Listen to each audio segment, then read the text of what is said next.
할렐루야. 5월 23일 토요일 새벽 예배에 참석하신 모든 분들을 주님의 이름으로 환영하고 축복합니다. 이 어려운 시기에 다들 힘드시죠? 모든 비즈니스가 문을 닫고 또한 소셜 디스턴스를 한 지 벌써 2달이 가까워지네요. 심리적으로 많이 힘드시겠지만 이럴 때일수록 더욱 주님 앞에 기도로 나아가면 좋겠습니다. 저희 사역자들도 함께 기도하겠습니다. 오늘 본문은 신명기 22장 13절에서부터 30절인데요.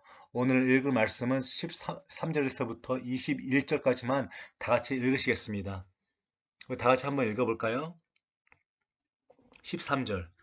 누구든지 아내를 취하여 그와 동침한 후에 그를 미워하여 비방거리를 만들어 그에게 누명을 씌워 가로되 내가 이 여자를 취하였더니 그와 동침할 때에 그의 처녀인 표적을 보지 못하였노라 하면 그 처녀의 부모가 처녀의 처녀인 표를 얻어 가지고 그 성읍 문 장로들에게서 가서 처녀의 아비가 장로들에게 말하기를 내 딸을 이 사람에게 아내로 주었더니 그가 미워하여 비방거리를 만들어 말하기를 내가 내 딸의 처녀인 표적을 보지 못하였노라 하나 보라 내 딸의 처녀인 표적이 이것이라 하고 그 부모가 그 자리 옷을 그 성읍 장로들 앞에 펼 것이요 그 성읍 장로들은 그 사람을 잡아 때리고 이스라엘 처녀에게 누명 씌움을 인하여 그에게서 100세겔을 벌금으로 받아 여자의 아비에게 주고 그 여자로 그 남자의 평생에 버리지 못할 아내가 되게 하려니와 그 일이 참되어 그 처녀에게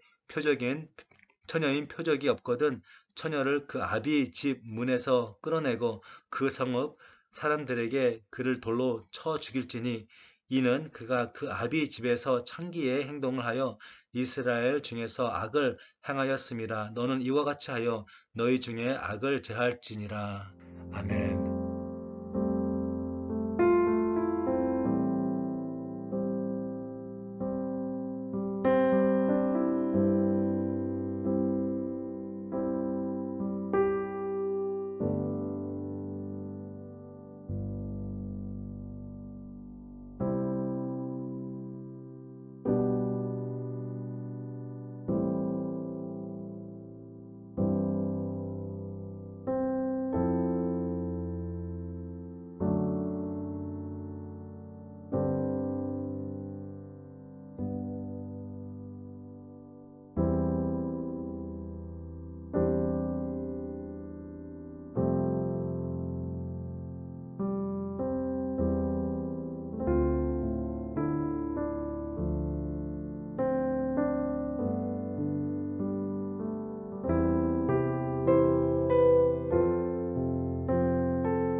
다 같이 기도하시겠습니다. 하나님 아버지 감사합니다. 오늘도 이 아침에 하나님의 말씀으로 시작을 할 수 있게 해주심을 감사합니다. 말씀을 전하는 자나 또 말씀을 받아들이는 모든 성도님들의 마음속에 함께하여 주옵시고 또한 오늘 들은 말씀으로 하여금 저희 부부의 생활이 더욱더 사랑스러워지며 또한 부부의 관계가 주님 보시기에 아름다워질 수 있도록 주님께서 도와주시옵소서. 감사하며 예수님 이름으로 간절히 기도드렸습니다. 아멘. 오늘 행복한 부부란 제목으로 하나님의 말씀을 선포하겠습니다. 저는 오늘 본문 말씀을 읽으면서 은혜로운 하나님의 말씀보다는 한편의 드라마나 영화를 보는 느낌이었습니다. 로맨틱 영화도 아니고요. 액션 영화도 아닌 아주 생각도 하기 싫은 한 장면의 불륜 드라마를 보는 것 같았습니다. 여러분들은 이러한 단어들을 들으실 때 무슨 생각이 들으십니까?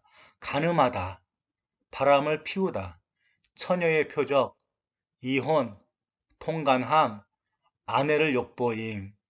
이 모든 단어들은요, 한 드라마의 줄거리도 아니고 영화에 나온 한 장면이 아닌 오늘 저희가 읽었던 신명기 22장 13절에서부터 30절에 기록된 단어들입니다. 가정의 핵심인 부부 사이에 이해와 용서, 순결과 신뢰, 사랑과 믿음이 있어야 되는데 오늘 말씀을 살펴보게 되면 부부 사이에 서로를 못 믿고 바람을 피우며 서로를 버리는 모습들을 보고 있습니다. 더 놀라운 사실은 21세기, 저희가 살아가고 있는 21세기에서도 입에 담지 못하며 또한 아주 끔찍한 모습들인데요. 이러한 모습들이 3500년 전 모세 시대에서도 왕성했다는 사실입니다. 분명 하나님께서 아담과 이브를 만드셨을 때에는 이러한 모습이 아니었습니다. 창세기 2장 23절에서부터 25절 아담이 이르되 이는 내 뼈 중에 뼈요 살 중에 살이라 이것을 남자에게서 취하였은즉 여자라 부르리라 하니라. 이러므로 남자가 부모를 떠나 그의 아내와 합하여 둘이 한 몸을 이룰지로다. 아담과 그의 아내 두 사람이 벌거벗었으나 부끄러워하지 아니하니라.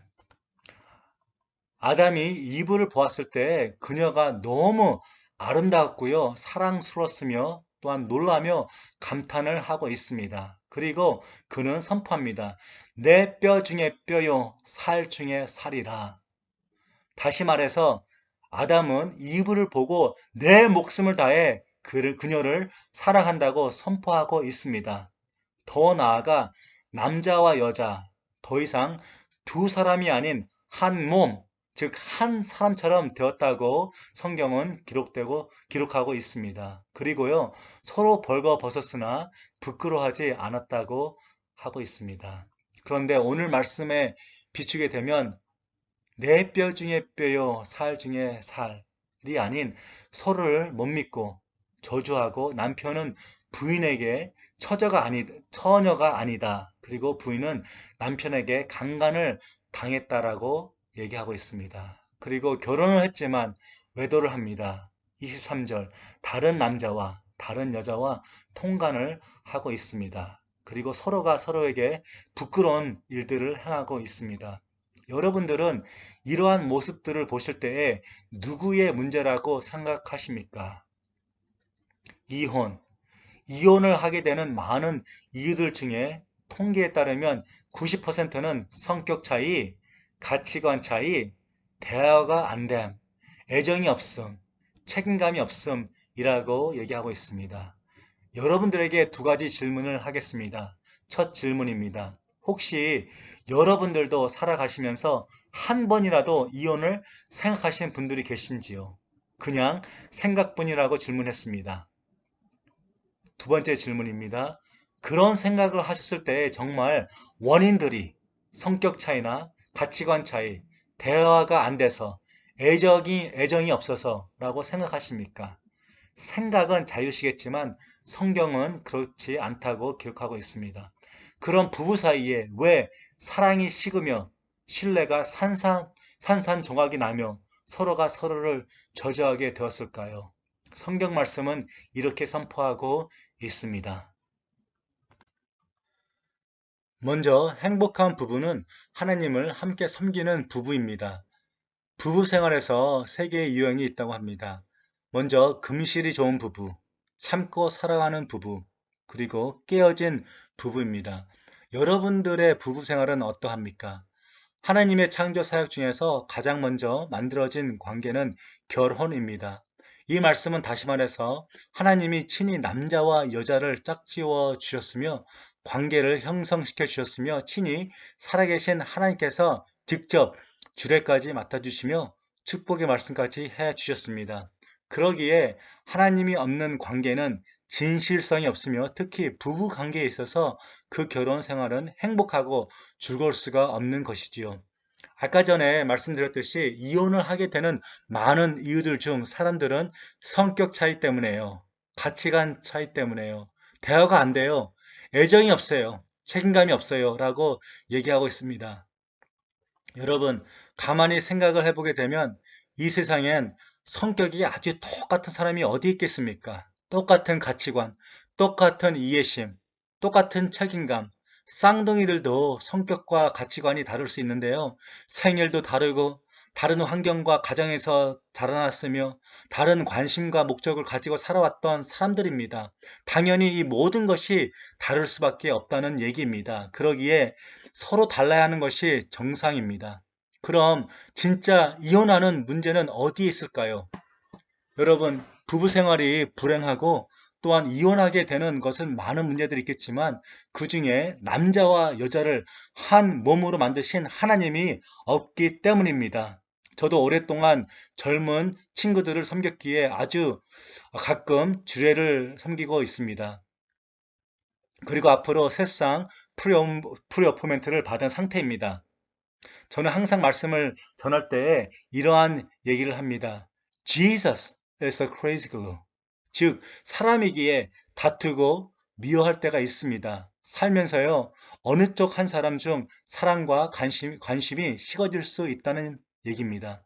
이럴 때에 부부 사이에 예수님이 없다면 그 관계는 깨질 수가 있다는 얘기지요. 그리고 새로 시작하는 부부에게 이렇게 말합니다. Before loving your husband, Before loving your wife, love Jesus first. Let him be the crazy glue between you two. 그 이유는 먼저 crazy glue로 붙이게 되면 떼울래야 떼울 수가 없기 때문입니다. 다시 말해서 주님이 부부 생활의 주인이 되시고 반석이 되어 주신다면 많은 어려움과 또한 시련이 오게 돼도 저희는 붙어 있을 수밖에 없다는 얘기입니다. 또한 주님의 사랑으로 영원한 동반자를 사랑할 수밖에 없다는 말씀입니다.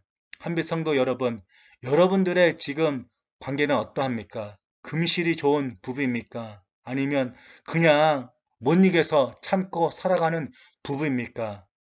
또한 깨져가는 부부입니까? 주님을 크레이지 글루로 모셔 드리십시오. 예수님의 사랑으로 사랑하며 이해하십시오. 그럴 때에 저희 부부 관계는 더욱 사랑스러워질 것입니다. 아멘. 그리고 행복한 부부는 서로 노력하는 부부입니다. 디즈니 영화나 아이들 영화를 보게 되면요. 항상 마지막 결론 부분은 둘이 어렵게 만나서 힘든 사랑을 이룬 뒤 둘이 행복한 모습으로 떠나는 장면을 목격할 수 있습니다. 여러분들은 어떠합니까? 여러분들 모두 현재 짝꿍을 만나기 전에 각자의 스토리가 있지 않습니까? 그 중에 정말 싫어서 진짜 싫어서 만나 같이 살아가고 계시는 분은 없을 것 같습니다. 그럼 사시면서 처음에 그 끌었던 사랑이 아직 남아 있습니까? 한 번도 싸우거나 다툰 일이 없으신가요? 저희는 다 압니다. 사람과 사람 사이에는 영원한 사랑이 없으며 살다 보면 행복하지만 가끔 미움, 감정도 들고요. 보고 싶지 않을 때도 있고요. 힘든 일들이 있습니다. 하지만 지금까지 부부의 관계를 이루고 계신 이유는 서로가 이해를 하며 노력을 했기 때문입니다. 저희는 각 다른 모형으로 살다가 만났습니다. 누구는 동그라미 삶을 살다가, 누구는 네모 모양으로 살다가, 또한 누구는 세모 모양으로 살다가 가슴이 통하여 저희는 만나 결혼을 했습니다. 만약 서로의 모양만을 고집하고 양보를 하지 않는다면 살면 살수록 아프고 힘들겠지만 서로의 다른 점을 이해하고 포용한다면 we cannot be perfect but willing to live together in harmony through the power of Jesus. 혹시 오늘 말씀을 영원한 동반자하고 같이 듣고 계신다면 도전을 드리기 원합니다. 제가 말씀드린 대로 그대로 따라하시면 됩니다. 먼저 서로의 눈을 사랑을 듬뿍 담아 보십시오. 한 5초 정도 드리겠습니다.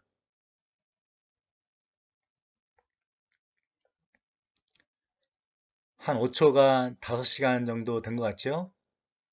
그리고 눈을 보시고 서로의 손을 꼭 잡아 주십시오. 아주 꼭 잡아 주십시오.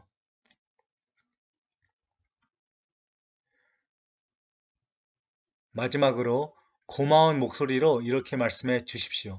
당신, 여보, 나 때문에 많이 수고했고 노력해줘서 고마워요. 그리고 사랑해요. 많이 사랑해요. 라고 전해 주십시오. 저도 이러한 도전을 들으면서 얼굴이 빨개지고 있습니다. 이 말씀 후 저도 저희 아내에게 같은 도전을 하겠습니다. 여러분, 혹시 마음이 따뜻해지셨나요? 바로 노력해서 그렇습니다. 부부 관계는 노력하면 할수록 가슴이 뜨거워지고요. 사랑이 싹이 트고요. 상대방이 더욱더 아름답게 보여지는 이상한 매직이 있는 것 같습니다. 그전보다 더욱 아름다운 부부 관계를 위해 노력하시는 한빛 성도님들이 다 되시길 주님의 이름으로 축복하고 또한 도전합니다. 마지막으로 부부가 지켜야 할 10계명을 읽어드리고 말씀을 마칠까 합니다. 첫 번째, 두 사람이 동시에 화를 내지 말 것. 한 사람이 화가 났을 때는 상대방은 왜 화가 났는지 생각하면 좋겠습니다. 두 번째, 화가 났을 때 큰 소리를 내지 말 것. 세 번째, 눈은 상대방의 허물을 보지 말고 입은 상대방의 실수를 말하지 말 것. 저희는 다투게 되면 오랫동안 묵어놓았던 실수들까지 다 표현할 때가 있습니다. 상대방의 허물을 끝까지 감싸주면 좋겠습니다. 네 번째, 아내나 남편은 다른 사람과 비교하지 말 것. Never compare. 다섯 번째, 아픈 곳을 긁지 말 것. 여섯 번째, 분을 품고 침상에 들어가지 말 것. 성경 말씀은 그날의 문제는 그날에 풀으라고 말씀하고 있습니다. 일곱 번째, 처음 사랑을 잊지 말 것. 어렵겠지만 싸우실 때마다 결혼 앨범을 함께 같이 보면 좋겠습니다. 여덟 번째, 갈등이 있어도 결코 단념치 말 것. 포기하지 마십시오. 다시 말해서 이혼이란 말은 입으로도 하지 마시고 생각도 하지 마십시오. 아홉 번째, 숨기지 말고 정직할 것. 마지막, 부부는 하나님의 섭리로 된 것을 함께 믿고 선포할 것. 이혼이란 하나님을 정말 실망케 하는 범죄와도 같습니다. 10가지 10계명 꼭 명심하시고 기억하시고 또한 행하시길 주님의 이름으로 축복하고 또한 도전합니다. 말씀을 정리합니다. 결혼은 하나님께서 두 사람이 한 몸이 되기 위해 직접 관계를 형성시켜 주셨고 축복해 주셨습니다. 그래서 부부의 관계는 반드시 하나님이 함께 하셔야 되고요. 또한 끝없는 협력과 노력을 해야 되며 또 마지막으로 서로가 지켜야 할 의무 또한 관심을 가져야 됩니다. 그래서 주님 오실 때까지 주님이 직접 맺어주신 옆에 계시는 분을 누구보다도 사랑하시고 아껴주시길 주님의 이름으로 권하고 또한 축복드립니다. 할렐루야. 아멘. 다 같이 이 시간에 기도하기 원합니다. 먼저 이 시간에는 특별히 부부 관계와 또한 영원한 동반자를 위해 기도하기 원합니다. 그분의 신앙과 건강 그리고 앞으로 주님께서 귀하게 쓰실 수 있는 그릇이 되어달라고 여러분 영원한 동반자를 위해 기도하면 좋겠습니다. 다 같이 기도하시겠습니다.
계속해서 코비드-19 위해 기도하면 좋겠습니다. 세계의 지도자들, 그리고 어려운 결정을 내리고 있는 모든 리더들, 또한 저희 교회 목사님들, 사역자들, 성도님들, 가정들을 위해 기도하신 후 각 개인의 기도 제목을 가지고 주님 앞에 나갔으면 좋겠습니다. 다 같이 힘을 모아 기도하시겠습니다.